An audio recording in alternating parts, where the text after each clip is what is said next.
Hello and welcome to the fourth episode of the AM Film Podcast. This week I'm joined by the host, but he's not hosting because why not? It's Bradley Evans.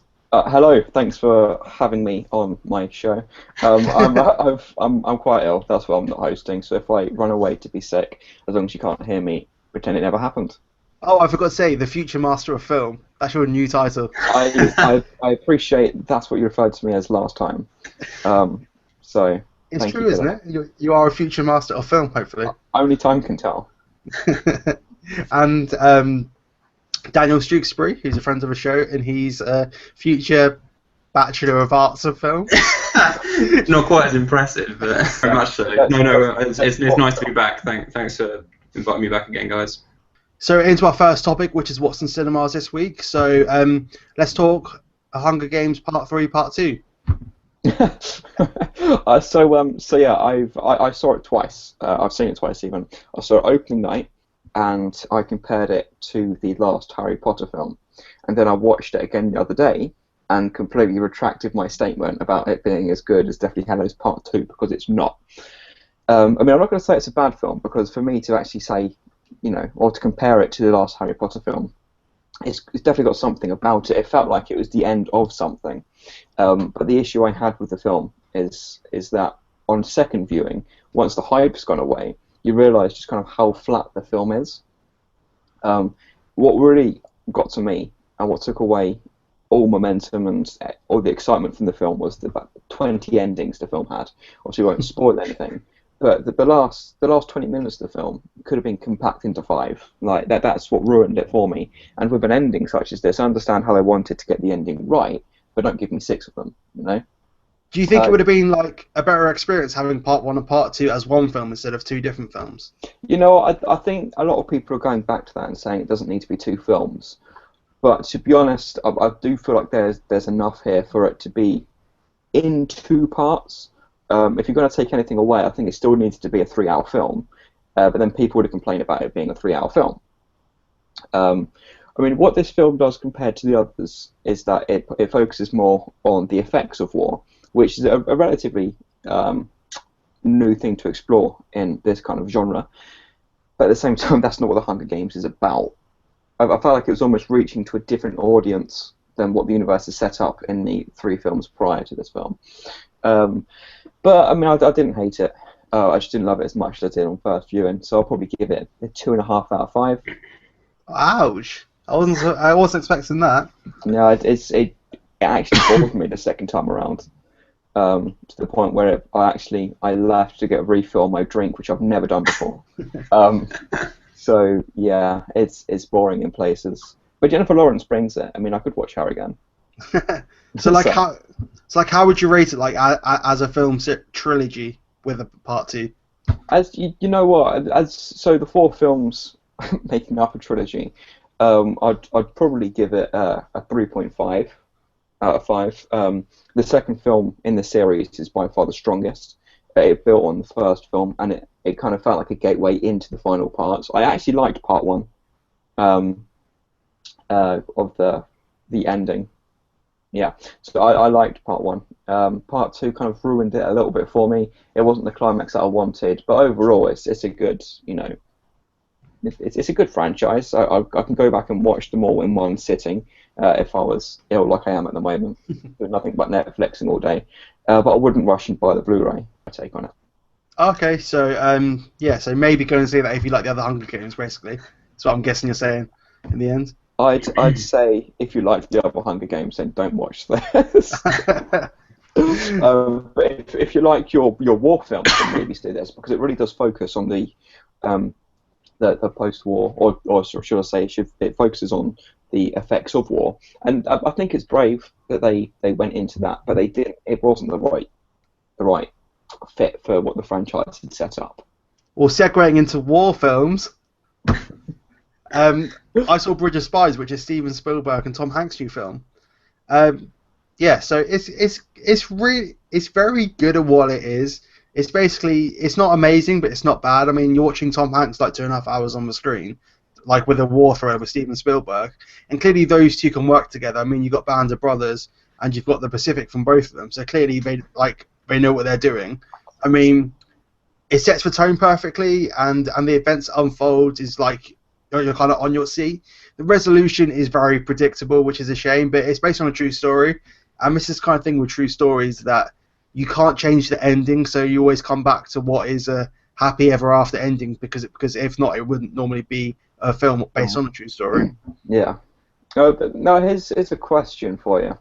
So I work in the cinema so I can fund my filmmaking addiction, right? So I'm working in a cinema, and Hunger Games is still packed out. Spectre, you can't get a seat because it's still getting packed out, even though the film's not fantastic, right? But not many people are coming to see Bridge of Spies. Why do you think that is? I think it's a mixture of two things. I mean, like we said last week, that Black Mass and Bridge of Spies are both released at the same time, and I really do think that the market for those two have really crossed over and they've taken away from each other. I mean, this week, like both of them have fallen massively in the top 10. I think it's number 6 and 8 at the moment, and there's like one's 500,000, one's 1 million. Bridge of Spies slightly up there, so I kind of think like that may be a reason. But another is the time of year it's releasing. I mean, it seems like it should be counter-programming for like the Avengers or something a lot bigger in early summer, rather than down when you've got Black Mass, you've got Hunger Games, and it's quite a busy box office. Rather than if you go in the summer and there's only a few blockbusters, it would have perfectly worked as a smaller film, which is telling a big story. Yeah, I will just quickly interject there and say that when I went to see Carol over at the start of the week, that was like the middle of the day, and what you can say is that Bridge of Spies is taking hold of the over 60s audience. Like that was the middle of the day, everyone was in work or was at school, and so that had a huge audience for the over 60s. Like the number of old couples I saw come in to see that buying tickets to that film, it was selling out because of that. So it's still doing well off of that audience. I also think that it's a very specific kind of film because it's a thriller. It's not really. It's a war thriller, but there's absolutely no war in this. It's all about the after effects of the war and the tensions that were in like Germany, Russia. It's all about the tensions and the drama a lot more. So it's very hard film to market because you haven't got your big like action explosion film, and you also haven't got like the comedy or kind of like that kind of thing. So it literally is a pure drama, and these pure dramas never particularly tend to do that well. Right. And it was obviously placed this time of year for Oscar consideration. I mean, do you think it's going to be up there by the time the Oscars come around? It's a very good ordinary film, and I think it doesn't like compared to the like challenging films that are coming out, the amazing performances. It doesn't really reach that level, but it's not a bad film. It's just extremely average for what it is in a good way. And also Tom Hanks plays like Tom Hanks in it again. Like it's no giant character transformation, but that's what I kind of want from a Tom Hanks film. I don't really want to challenge Tom Hanks' acting because he's always good at what he does on screen, but it's not going to be like award-breaking. I think for Tom Hanks to get an Oscar nomination these days, he needs to shock us, but that's a huge risk like for a star of that level. No, we're going to be talking about another Spielberg film in a second. Right, so there's a little segue for you, right?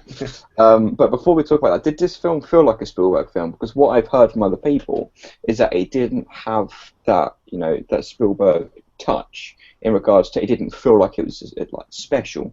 Like it's what you tend to get with Spielberg. I mean, obviously he never phones it in, but did it feel like the film was safe in the way that it approached things? It was a very safe film, but I think this kind of captures that Tom Hanks and Steven Spielberg relationship that they've had throughout these previous war thrillers, and it's more of a collaboration of those two making this project, rather than just Steven Spielberg, if you kind of get what I mean. So it's more the two of them coming together again for a film, rather than a Steven Spielberg film. I think that's a good thing, because it's like war thriller genre, so much of those two previous TV series, to see that drama come across on the big screen without the explosions that Band of Brothers and the Pacific had was a very interesting take on what they could do. And I think it's a great expansion on their catalogue, and I kind of hope to see something like more Band of Brothers-y would be great on screen, like more kind of like big war film, because they've got the drama and they can do those, but to bring both those to the big screen would be a brilliant watch. Well, but hopefully after the BFG we'll get something like that. Like I'd give it 4 out of 5 stars. It's probably not going to win Oscars. It's a great war thriller to go and watch in this dry period until next Thursday in 7 days. What's happening then? Oh yeah, the biggest event of my lifetime. Sisters is coming out. Yay! Anyway, so the BFG. Okay, I've tried to hint at a segue. I'll just take it for it. Right. The BFG trailer got released. I watched it probably about an hour ago, so my ideas are quite fresh in that. But I'll ask you two what your initial thoughts were on this teaser trailer. Yeah, well, I really enjoyed it actually. Unlike several people, I posted it on Facebook, and several friends of mine weren't enjoying it as much as I did. I thought that like they haven't gone to Disney. That I was really worried that's the way they were going to take it. They were going to desensitize it. They were going to make it all fluffy and soft, and it wasn't going to be as scary as the original book and the original animation film is. But it already looks from the very brief glimpse that we've had of it that it is keeping to that. But obviously, until we see the sort of the villainous characters of the story and also some of the more darker content of the story, then we can't see how they're dealing with that stuff. But I'm also worried about how they're approaching the sort of humorous side of the story as well, because that's crucial to it as well. Right, Callum? And for me, it was a perfect definition of a teaser trailer and what trailers should be for the first trailer. I mean, like, all of this must be taken from probably the first 15 minutes of the film. Yeah. I mean, you don't see the actual BFG, and it sets the tone of what that film's going to be. And it's such a delicate property to touch. It's kind of like if they made an Iron Giant film, it would be that delicate. Because, I mean, like, both of them have got those kind of like sentiments in the book and the animation of the Iron Giant. Like, because they are quite similar stories. Yeah. So it's a very delicate thing to touch. I really enjoyed it. It seems like Steven Spielberg's new E.T. I know that's a huge claim, but I think it's got the possibility to possibly make that because like that awe-inspired from the start. So, but like Dan, I mean, the huge gamble with this film is the actual BFG that we don't see, which is a good thing we don't see. But I am worried in how they're going to make it a character. Because like in the original animation TV thing of this, it was very clumsy and humorous. The tone, it needs to slightly like not be that over the top in the humour and clumsiness. Yeah, it can't be overly silly. I don't think the voice especially, and we've not heard any of the voice, so we don't know like how it's going to sound. But if that's too sort of ridiculous, almost sort of like CBBC sort of kids TV show sort of cartoon character, then I think that could ruin the film. I'm also kind of glad this film's happening. To bring this live screen version of a property that hasn't had a live screen adaptation on this scale is a very clever move, and rather than flogging a dead horse of Peter Pan, or like even Wizard of Oz, like it's basically bringing a new like story to the big screen for children to experience. Because like I'm pretty sure that most children wouldn't even know the BFG now, like younger children, and this really opens up that amazing story. Well, here's a fun fact for you. Okay, I once played the BFG in a school play and absolutely rocked it. Can I remember an audition? Right. What's that? Can I have a little bit of the play? Do you remember? Or... Do I remember the play? Yeah, you can maybe act a bit out now. Well, I had to carry a kid on my shoulders because I was the tallest one. But they gave me, right, not to be offensive because I'm fat myself, but they gave me the fattest kid in the class because he was the shortest. I had to carry him on my shoulders to make me look like a giant, but my legs couldn't manage it, so I fell over while singing a song that I won't recite for you now. But anyway. So were you the bottom half of the giant, if there's no part of the giant on top? Oh, no, I was carrying a kid. During the scene, and I had to you wear a big overcoat, was it? Yeah, one of those. Yeah, I look more like a bit of a peeper than a giant. Really, trust me. But anyway, right. No, I want to say on this topic. I nailed it. Okay, I nailed it. I almost started singing then. So, like, going for what you said, Callum, I think this is a perfect definition of what a teaser should be. It's taken from one scene. We don't know what the overall story is going to be, even though a lot of people do. It gave us great insight into what the tone's going to be. Now, when I saw the Disney logo come up, I thought, okay, we're going to be in safe hands. And then I saw Spielberg's name come up, and I was like, we're going to be in great hands. Because it's been a while since he's really kind of had a crack at the family kind of film. What worries me is that recently he's been talking a lot about what he wished he'd done with Hook back in the day. He said he wished he'd pushed it more towards the family kind of audience. He said he wished he'd made it a musical and made it more accessible for kids. Now, I hope it doesn't go too far with this, because to me, Hook is actually a great family film. And I think if he tries to push it more towards kids, he might run into the problem that Scorsese had with Hugo, in that he's trying to make a film that he's not really, even though Spielberg can do anything he wants to, he's entitled to that. He kind of goes too far, because what he done with Tintin was great, okay. Although I'm not sure if he directed that or produced that, but the feel that he had to that was a great feel. I hope he doesn't push it too far with the BFG, thinking that the film should be aimed at the kids' audience, especially with the backing of Disney. That's the one worry that I do have, because I wasn't too fond of what Scorsese was trying to do with Hugo, because it just wasn't Scorsese at the end of it, if that makes sense. That's the only worry I have for the film. But I mean, tonally, I mean, I think we got a great taste. Got a great taste of it. The glimpse of the BFG that we did see did seem a little bit too animated for me, which is what I'm saying again. I'm seeing hints of Hugo in there, which is what I don't want. But I mean, it seems like a great fit for Spielberg, and I really hope he does go back to what, like you were saying, the ET days where he could access a family audience, not just a child audience. Which I hope, at the end of the day, I can come out of the screening and think, yeah, he accessed everyone with that film. But I kind of think like Disney have been one of the better studios to be able to control a property and the director have a view. I mean, with Star Wars recently, Disney owns Star Wars, and J.J. Abrams has like complete credit on giving them creative freedom while controlling them and like having that collaborative like relationship, something that Fox didn't really have with Fantastic Four, and that was one of the reasons where. So like that collaboration, Disney and Spielberg, kind of makes me quite excited because both of them like know their limits and can work with each other. Like in that way, I'm kind of looking forward to those two working together. Well, I mean, you've got Disney giving JJ the reins for Star Wars, but you've also got the Disney that gave us Maleficent. So I mean, they are a great studio and they clearly understand their audience. I'm just thinking, what my problem mainly was the aesthetic of it. In that, I hope he doesn't try and make this just a beautiful looking, kind of half animated, half live action thriller, because sorry, not thriller. It's clearly not a thriller, is it? Italian. To try and give it to an audience that he hasn't really reached in a long time. That's just my main concern. But again, if we're talking about a teaser trailer, it worked well as a teaser trailer. And one more thing, I hope this isn't in 3D, because from that start thing, it seems like it's a very like tonally dark film, which looks amazing. But that in 3D would look so dark and it would look so bad color-wise. But that's my only main concern, that it's not in 3D. But I hope it's not in 3D. Okay, so it's on to our third topic of the day. So basically, the Hunger Games studio Lionsgate have announced today that they're developing prequels. So my question to you guys is, what series should have prequels or sequels that have been kind of left alone for a while? Can I just ask a question? Do we know what these prequels are going to be about? I mean, is it going to be like a 90-minute epic of how Peter burnt the bread to give to Katniss? I mean, I don't understand how you can make a prequel. But anyway, that's almost a completely different topic.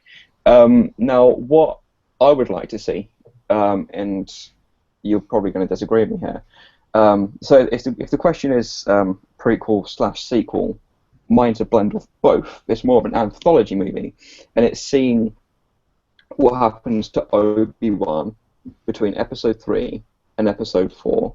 I'd love to see the kind of where he goes, because he kind of goes into hiding, really. I'd like to kind of see how everything that happened to him kind of affects him, because at the end of the day, he must feel directly responsible to what happened to Vader, right? Spoiler alert, right?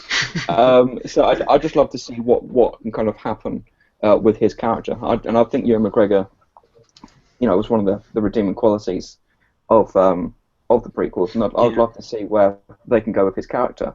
Plus, in the canon of Star Wars, Darth Maul survived. Yeah, that makes no sense. Have you heard? Apparently he survived because he was cut in half and he landed quite close to each other.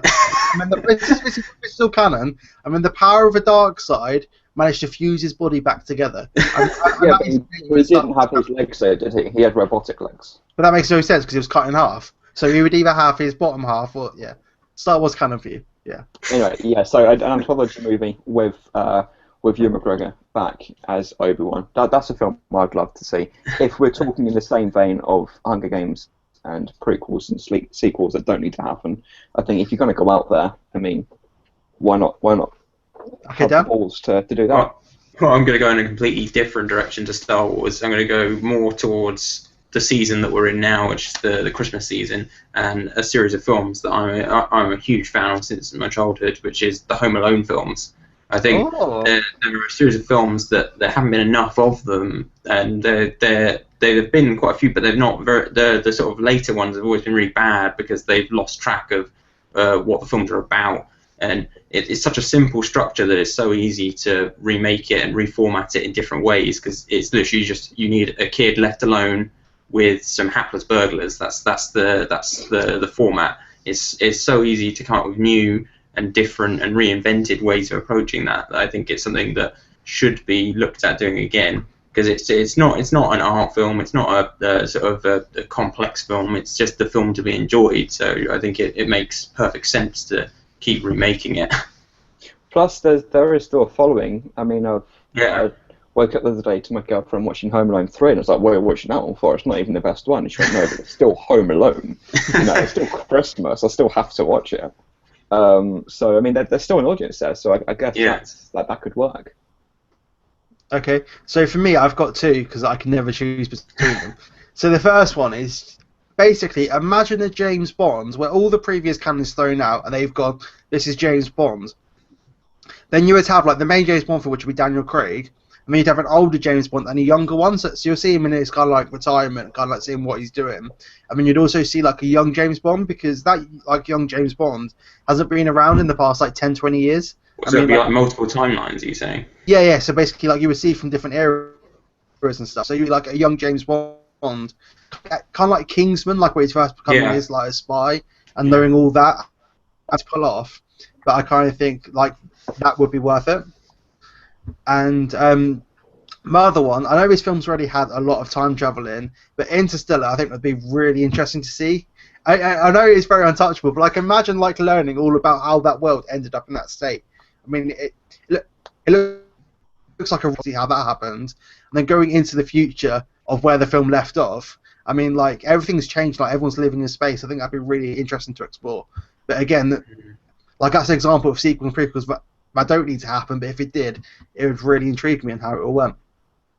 So you basically mean like expanding on Interstellar as a film, so making an origin story and a sequel of Interstellar. I just think it'd be really interesting, like a proper gritty thing on how it ended up like that. I mean, like you've got the whole stories of how NASA was kind of like expelled from like not being able to do anything, hence why they had to go into hiding and stuff. I mean, you've got all those stories, and then after you've got like all these like giant like Inception-esque like wormhole things where everyone lives in these circles. I just think it'd be really hard to pull off. I reckon I would watch it.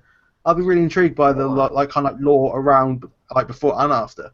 I mean, the last great director to try and go back and improve his work was called George Lucas, and we ended up with something called The Specials. So, I mean, I'm not saying Nolan would do that, but, you know, George Lucas was one of the greatest filmmakers of all time before, you know, he was Jar Jar's creator. Oh, just saying Jar Jar makes me feel sick. I'm sorry.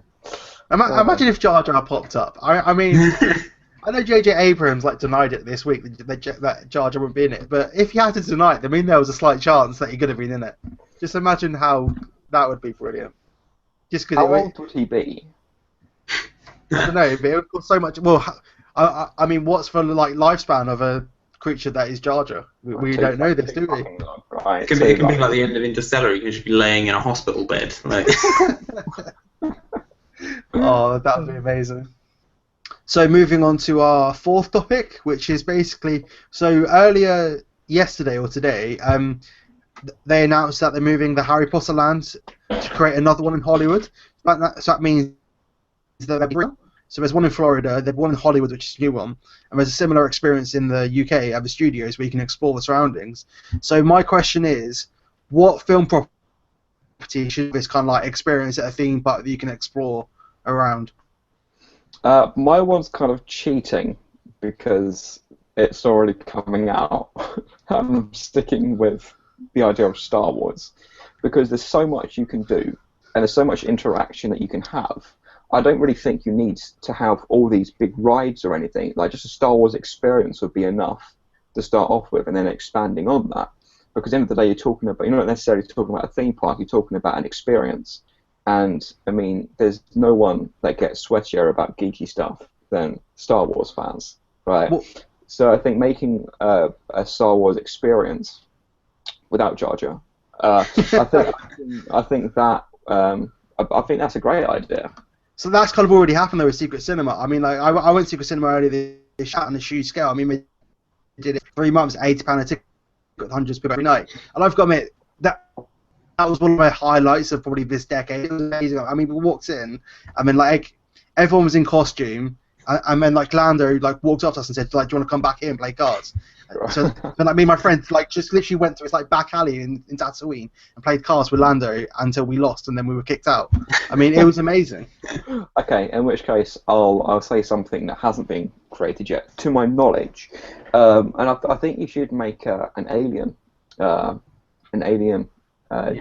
world universe kind of experience, because I mean you look at all these Halloween specials that happen, like the Saw experience and things like that. If you make something so big that it's in the alien universe, I think that could be popular and also a little bit unique because you're making it more kind of horror based, and it's also like a sci-fi experience as well, which is always pretty cool. But to have something that's interactive and also a bit of a horror experience. I think that could be a pretty cool and unique idea that hasn't really been done yet. Yeah, it'd be very much like the horror video games that are really popular at the minute. It's like you're having that sort of one-to-one experience of the horror film. Yeah, so I think something like that would be a cool idea. Okay, so going back to Star Wars, kind of like where would you want to go with Star Wars? I mean, the Secret Cinema was Tatooine and the Death Star. I mean, is there anywhere you would want to go to, or a mix? I think I would. That's interesting, isn't it? I just want to go on the Millennium Falcon. I think that could be enough. It doesn't have to be a Star Wars world. I mean, just give me that. But no, there's so many places in Star Wars that, you know, even Tatooine would be cool. It was literally Just one of the best because experiences. the little huts are cool. You It know? was so good. I mean, like the second bit of Secret Cinema, you basically went to this Death Star, and it was all in like an old print works in London, Right. and the Death Star looks so real. I mean, it was where they filmed some of Avengers: Age of Ultron. Like, do you know Andy Serkis's ship that he has? Yeah. They basically used that like as the Death Star, but this giant like massive long printing press. I mean, like walking past Darth Vader, just like it's such an amazing experience, and like all the characters, you can easily have that in a theme park. I mean, I know Disney. I've already made plans, but it's got like 2 years away, or when it's actually going to come out. But like just like seeing Han Solo like around him and Luke Skywalker, and being able to talk to him and everyone knowing their character, it was amazing. I really think like that's the next step for these theme parks to go more of these experiences like them rides. But yeah, what's yours, Dan? Well, staying in a similar realm of the sort of fantasy sci-fi genre, I was thinking about the Lord of the Rings series, because even though you can access things like Hobbiton and stuff when you go to New Zealand, it's that problem of actually having to go there. I think it would be great to have the opportunity to have something here or in America that was much more easily accessible, because there's such interesting films to look at from a production point of view about the scale of the production and like the huge amounts of props and armor and things that were created especially for the film, and also like the technology that was developed especially for the films, because they were very groundbreaking in that point of view. And I think that they are just such interesting visual films, and with so much sort of visuals to look at, like the sets that were built for it, everything like that was so stunning to look at. I think it'd be something you would want to see, that those practical effects in person.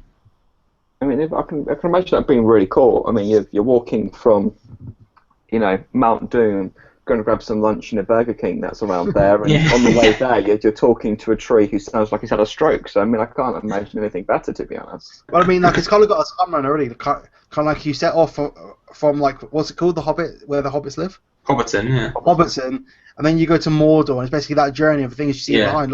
Like you could literally just like walk through that opening door and then be in Hobbiton, and with like and then make that journey. Riverdale and Minas Tirith and like all those great locations that are just brilliant visual like pieces of architecture. Yeah, it'd be amazing. I mean, I would love to do that. Yeah. What's your idea, Callum? Your dream world? My dream of the art experience. Okay, it sounds a bit naff at first, but give me credit. Back to the Future. You Well, basically, you could have the 3 different time periods, and you would go through. So you would start in the Wild West, and then you'd go to like the 80s, and then you'd go to the future, and the whole thing would be these 3 different incarnations of that, and like everything would be happening around you, like all these characters that you know. I mean, I think it'd be a great like theme park thing to happen. I mean, Universal's got like the backlot where it was all filmed, and they could maybe incorporate something like that. But I would love to go around like and interact with the characters. It'd be so cheesy, but it'd be such a joyful experience. I feel like you mentioned that because you know I get heat for every time that I say I don't like the films. Oh, it'd be so good though. Like, No, like, it would be. It would be. 'Cause it's almost you feel like you are time traveling when you're going from one time period to another. That would be a pretty cool experience. and it'd be It so would remind me of cheesy. how much I don't like the films. And it'd be so good cheesy. I mean, like the films are cheesy as they are, and the characters are, without being horrible, a bit naff. I mean, the characters are a bit naff and a bit like comedy filmish. So like you could easily recreate those characters, and it'd be amazing for me. But It would be a pretty cool and interactive experience. Yeah, it would be. so yeah, Star Wars is still the best, but whatever. I mean you can't really compete with Star Wars at the moment. I mean, Star Wars is a juggernaut, and it's gonna. No, I've realised that's my safety answer for every question you're firing at me today. So what's gonna be top of the box office in December, Bradley? Yeah, Star Wars. So I tried to think of I tried to think of a joke, but there's I mean the box office of Star Wars is going to be a joke in itself. Yeah. What, you mean Alvin and Right. the Chipmunks isn't gonna come up close? Yeah, why is that even current? Let's move on. Like, I don't want to talk about it. Imagine in a freak universe where Alvin and the Chipmunks makes more than Star Wars. Anyway, talking of box office, Oh, is that him for me to do this? I'm segueing hard for you. Yeah. Thanks. So, so every week we go through the box office and we see what's happening, if it's good. I mean, I'm pretty sure the next 2 weeks are going to be quite self-explanatory. So this weekend, let's go through it. So this is for December the 4th to the 6th, which is the weekend just gone. So ad number 1 is the Hunger Games Mockingjay Part 2, which is a hell of a mouthful to say. That's only 2 million it made. The Good Dinosaur is number 2. Number 3, Spectre still hanging in there. Number 4 is Bridge of Spies. Number 5 is Christmas with the Coopers. Number 6 is Black Mass. Number 7 is The Lady in the Van. Number 8 is Victor Frankenstein. No surprise there. Number 9 is Krampus. And also opening this week but not charting is The Night Before. So anything that jumps out at you there? Or Yeah, I mean Frankenstein. I'm surprised that wasn't higher up the list. I mean, you've got James McAvoy and you've got Daniel Radcliffe. You think that those alone would pull in a bit of revenue, but what I've realised, I mean, Hunger Games, not surprised it's up there. Good Dinosaurs, a good-looking film, and it's really without Hunger Games, which is a bit more like you said, a young adult film. It's really the only kids film that's up there. So I'm not surprised that that's doing well.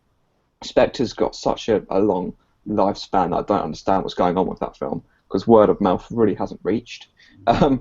Christmas with the Coopers, I think even though it's a Christmas film, I can imagine that taking a bit of a dive because for what I saw when I was obviously working at the cinema last week when this film got released, is that people don't really know what this film is. So you've got all kinds of age ranges. You've got young kids and you've got old people going in not really understanding what the film is, but it is the compulsory Christmas film that we have to have every year where actors are clearly selling out.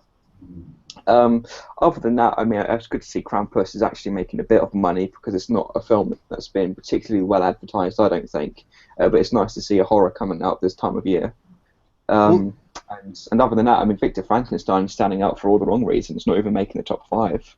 I mean, last week we were talking about Victor Frankenstein, how it would probably bomb. I think this is a great example of, like, the monster genre is dead, and these studios need to stop pushing it out. I mean, Universal's been very, like, with their monster films, because they have the rights to it, but they're just not selling. I mean, we had I, Frankenstein, which bombed. We had, obviously, Victor Frankenstein. We've had Dracula. And all these films just aren't making money or making the traction that they are expecting. And I think like last week, the studios are kind of pushing the monster as the next superhero film, and it's really not working. I mean, we got King Kong coming out next year or the year after.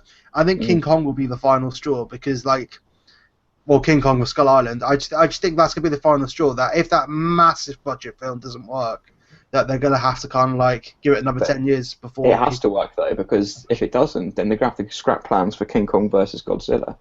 and that's going to be quite upsetting because I'd like to see that.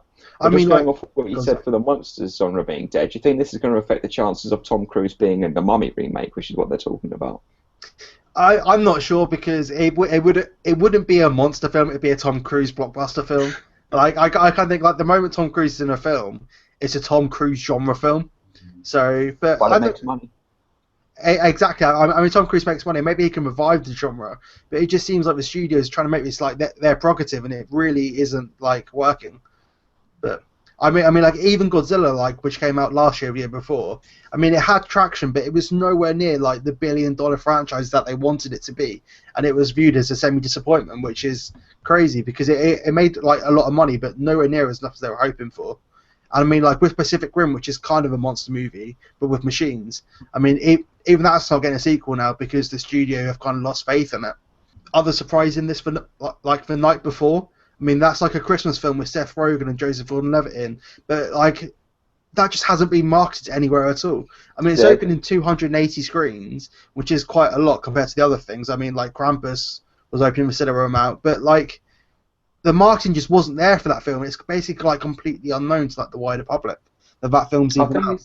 it's almost a similar problem with Christmas with the Coopers in that it doesn't really seem to state what audience it's at because it's got Seth Rogen and it feels like it's a bit of a stone and a comedy, but it's also got a bit of a family feel about it in that it's a Christmas film and it seems to kind of provide the message of being around the people that you love and learning life lessons, this, that, and the other.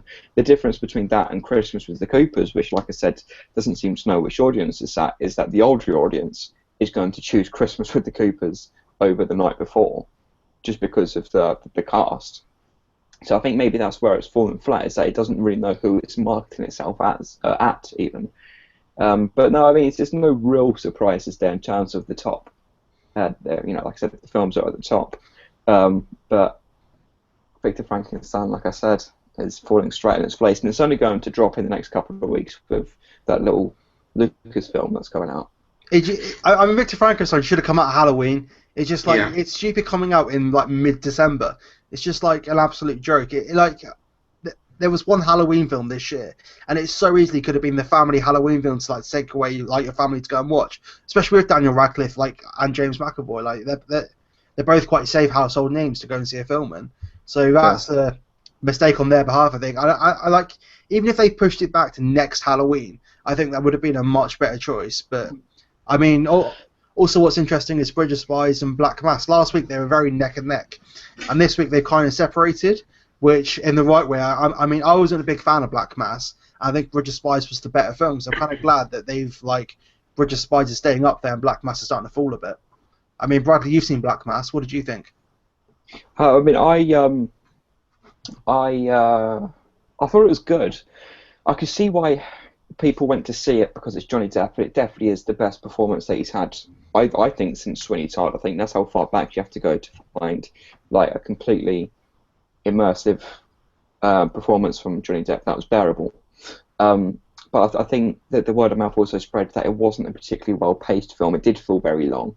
And if people want to wait for the DVD or before they can stream it, then I can kind of see why.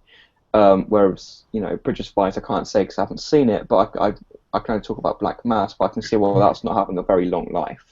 I was going to say, talking about market and placement of films, something that's really interesting about this list is the lack of Carol appearing on there, because I can guarantee you, after seeing it at the start of this week, that it's going to be winning Oscars. It's going to be like front runner in a large number of those Oscar categories. And I think that's a film that was really badly advertised. I'd barely seen an advert on TV or online for it. It also, I think its placement though isn't bad because, like I said, there's not many big films on at this time of the year that are hugely successful. I think it seems a real shame because everyone's been giving it 4 or 5 stars, and it is an incredible film that is being massively underrated. And I think it is such a shame that should be further up there. It should be near the middle, if not top of that top 10. Well, also, I think it's a shame. It's kind of the same problem with Steve Jobs. In that Steve Jobs, I think Steve Jobs is more of a marketable film as well, but it's just completely disappeared. And I really hope that these films have a kind of like resurgence in January, like when they normally come out, because like all these Oscar films deserve to have better, like a better chance and a better release. They seem to be absolutely falling at the moment.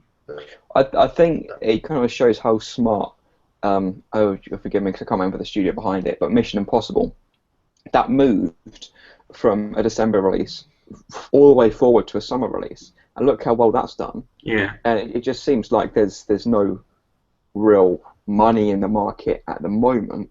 Maybe because the anticipation for Star Wars that's coming out, maybe because people aren't going to the cinema because they've spent their money on Black Friday. You know, Yeah. I don't know what it is, but I think that it was a really smart move on. I want to say Paramount. That sounds Yeah, I right. think so. I'm probably wrong.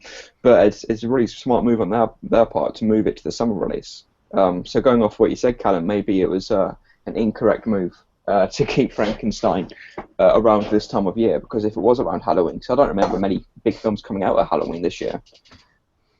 So I mean, one of the main interesting things about the box office at the moment is I really am enjoying seeing how these numbers are moving around so much. They're so like apart from Hunger Games, I mean, they keep moving around massively. I mean, there's only like 1 million pounds in between second and like number 9. I mean, and that's amazing to see how close everything is. Yeah. Just see everything fluctuate and everything have a decent chance. So I think that's really interesting. But anyway, so on to our next topic, which is going to be very, very, very short. It's what's opening this brave enough to go against Star Wars, which is opening on Thursday. And that film is Sisters, which is a Tina Fey? I think it's Tina Fey and Amy comedy. So yeah, so no one's brave enough to go against Star Wars, which comes out Thursday. And also next week we'll have an earlier episode because Star Wars and everything film related on the internet is going to be washed out. we'll have a Star Wars special, I believe. Yeah. So we're gonna there'll be a normal episode next week, which will probably be somewhere in between the Star Wars heap of coverage. So our final topic, we basically recommend any film to go and watch at all. So Bradley, what are you recommended to go and watch this weekend? I'm recommending something that isn't out at the cinema, because I'm pretty sure we've covered it now. Like you said, nothing's really coming out until Star Wars. I watched for the first time yesterday Inside Out. Now it's got to be one of my favourite animations in years. That film is just magical. It's got everything. It's got a great message. It's got great animation, and the voice talent in there was really unique in regards to you associate each one with each character, which is great because it's kind of the whole point behind it is different emotions, and I think they all captured that really well. So if you can catch that on DVD or Blu-ray, which is how I caught it, I'd definitely check that one out if you haven't already. And if you're late to the party as late as I am, then definitely check that one out. Yeah, well, first I'd second Inside Out as well. It's great, but my choice would be it's a film that's just won a whole bunch of awards at the British Independent Film Festival this week, and that's Ex Machina. It's a brilliant British science fiction film from Alex Garland, who wrote the script for 28 Days Later and Sunshine, so he's got great credentials in the genre. It's one of the best underrated science fiction films of the year. It's being re-released in cinema on Sunday for a special re-release because it was one of the best films, won most of the awards at the awards. They gave it a limited release again, but also you can pick it up on Blu-ray and DVD, and it's a definite watch for any science fiction fan. I do have a question about Ex Machina, actually. Is the third act of that film better than the third act of Sunshine? That's a big question, but yeah, I'd say it is. I think it leaves you wanting to watch it again and again, which is what I've done. I've watched it about 2 or 3 times since watching it the first time. So. Oh, okay. Okay, and mine is So mine is in the cinemas at the moment because there's nothing particularly in there that I haven't previously recommended. I want to go back. I want everyone to go back and watch Spaceballs before Star Wars comes out because I mean, The Force Awakens is going to be rather serious. So why don't you go back and you could go and watch the prequels, but you really shouldn't do that unless you're not mind-numbingly filled out in circles. So basically, go and watch Spaceballs and realise how silly Star Wars material can be, and then you'll enjoy The Force Awakens when it doesn't have much comedy in. But it's going to be a good film.